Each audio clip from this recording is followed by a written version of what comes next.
In today's video, I'm going to teach you how to reset all settings and preferences in Adobe Premiere Pro.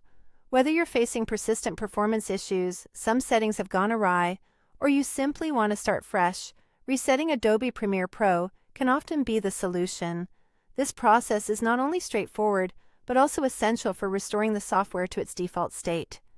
Let's dive in and walk through each step methodically to ensure a smooth reset. First things first, you'll need to exit and completely close Adobe Premiere Pro. Make sure you've saved your work because this process will reset everything to the default settings, and if you have unsaved work, you might lose it. Quitting out of Premiere Pro is important because a full reset cannot take place while the application is still running.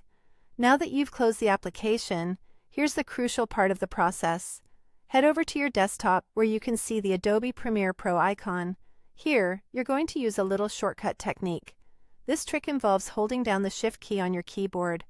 While holding the Shift key, click to open Adobe Premiere Pro. This specific action helps trigger the reset options that don't appear in just a regular startup of the application. It's kind of like giving the program a gentle nudge to look for any reset requests and apply them as it opens up. When Premiere Pro starts up, you'll be presented with a dialog box asking if you want to reset app preferences. This is the moment you're aiming for. In the dialog box, you'll want to check the box that says Reset App Preferences. This confirms that you do indeed want to wipe the slate clean, resetting all personalized settings that might have been causing issues, or that you simply want to change back to the original state. Once you've checked the box to reset the preferences, go ahead and click Continue. This straightforward interaction with the program will handle the reset for you, restoring Adobe Premiere Pro to all its default settings and preferences.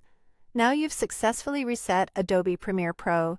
You'll find that all previous customizations are gone, and the program will be in its original default state.